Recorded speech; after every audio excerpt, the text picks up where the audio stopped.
entrepreneur now kind of moves towards more social enterprise or social innovations advocate.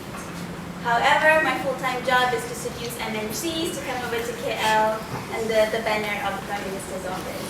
That's called Invest KL, which is like a stone throw away. When Zikri mentioned that I need to speak about creativity that brings empowerment, I think I want to be able to highlight this more on the ground and bring you guys over to how simple it is when we think about those who are underprivileged, who do not have much resources or may not have the power or the ability to transform an environment or even in the ecosystem that they live in, innovate as a survival tactic. So creativity that comes out of necessity. I'll just very quickly go into this.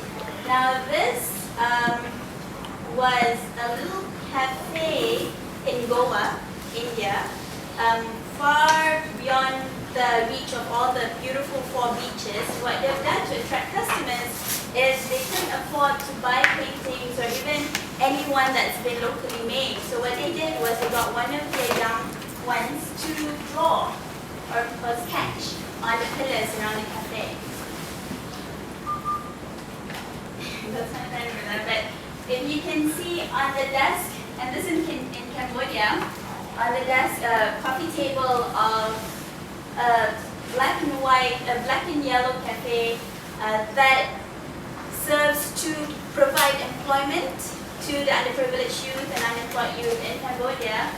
They got the youth to not just be the manager or cashier or waiters, servers we call it, but also to help decorate the cafe.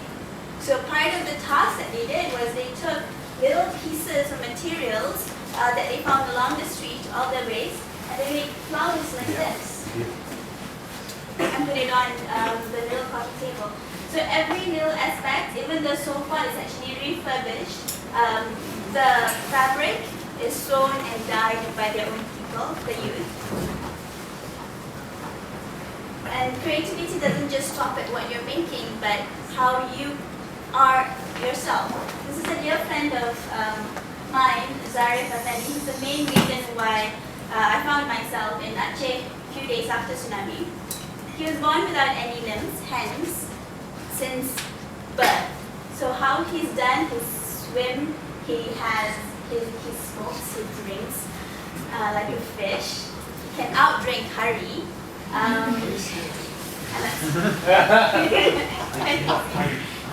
Outsmoke Harding when he was still smoking.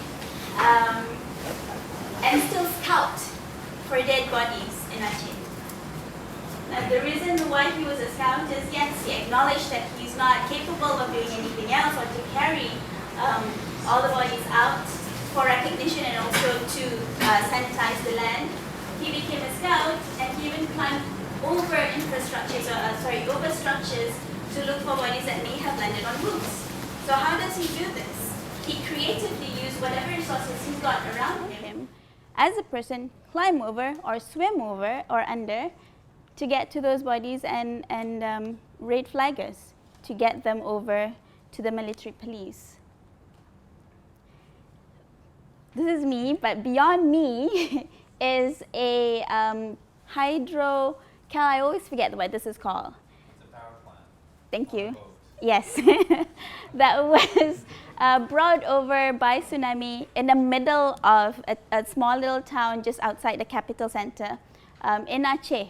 Now what the people around them have done is because they couldn't clean it out or push it back out into the sea, and it still works, by the way, it just needs water, is to turn this entire village into a recreational tourist spot.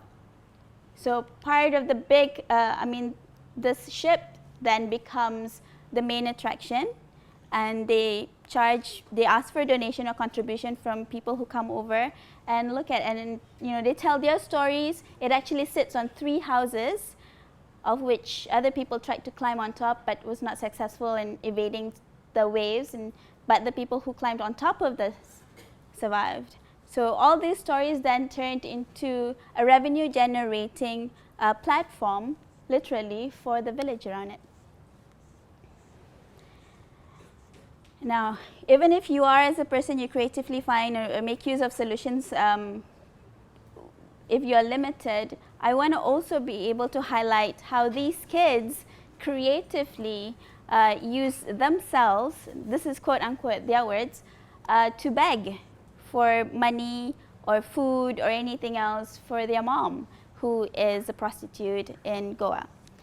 Now what they've done, and I'm not advocating that what they're doing is right, but I adore the way by themselves, although they were attached to a syndicate, found out how they can make use of, for her very beautiful eyes and voice to sing, to entice, to even pretend that she's teaching her younger brother to read from a book, even though she herself is illiterate, and to ask for money to buy pencils from the passing tourists. So how they creatively use themselves and whatever that they have around them to find or to achieve their objectives is quite interesting. And this is another one in China. I'm sure this is, well, speaks for itself basically. That's quite heavyweight, literally. I'm about, this guy's quite tall, so I'm about where that basket on the bicycle is, the height. So you can imagine the height of the actual load. And the trolley, or I don't know what it's called, that he uses is makeshift out of his old tires and a little winch of basket that he used to put all the bottles and stuff that can be recycled that he finds around the town to sell. Now this is also another approach. These are all former combatants, commanders out of the separatist movement, soldiers in Aceh. Post-war, what they've done is they know they've been, they're not allowed to come into the village that they came from because they have abused, raped, murdered most of their even relatives there. They acknowledge that they've done a lot of wrong. Slowly what they've done is they set up camp 7 kilometers outside of their village, and on a yearly basis they move half of a kilometer nearer to the village. So along these every 3 months. So along these months what they've done is they rear livestock, they trade, they get a lot of chili and whatever produce that they can get to sell anonymously back to their own villages, and slowly, with the middleman's help, unknowingly, they build back that link or that relationship with people from their own village. So that approach in itself, because they're alone basically. There's no one who wants to marry them, be their wives. There's no one none of their moms want them back. So they want to be able to rebuild that connection with their family and friends, and this is one approach that they've done. The guy in front is the ringleader, basically. This is from my own program. So this lady was accused to be the third wife of the admiral or the commander general of the separatist army, and she was kept and abused in a small room for a few months. Coming out of it, she was psychologically affected, obviously. She doesn't speak much. She's very, very, very shy. She's a seamstress. So what we've done is, with our program, we asked her whether she'd like to be an entrepreneur and would she like to create stuff. And this is what she made out of agricultural waste. A working lamp. This is some of the other products that's come out of her group. Now this is a little primary school in Nepal. It's quite remote. This school serves 7 villages. And this room is about a quarter size of this room. And it fits 100 kids. Primary one basically, primary 1 kids. Now, what they want to be able to do is slowly, obviously their families grow and they need a bigger school, and they cannot send their kids as young as that, or even the girls, to walk 24 hours away to the next school. So what we're doing is we're turning this into a community center, the school itself, into a community center. It's got many other rooms like this. Because we saw what they did on their own. They got solar panels.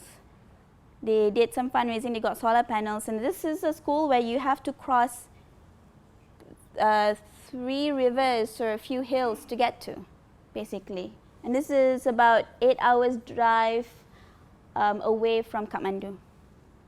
I mean, not this, but where the bus stops and then you have to continue the next 3 rivers and 3 hills.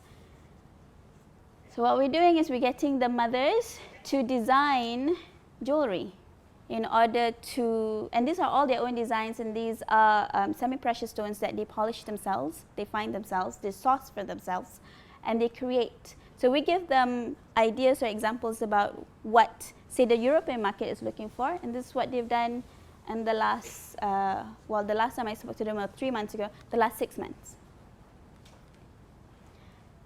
So basically, I guess with me, when you talk about creativity to me, when it comes to the people or friends that I've made in underprivileged communities, creativity to them is a necessity, but what they found is with that drive and creation and innovation, they are now more economically independent.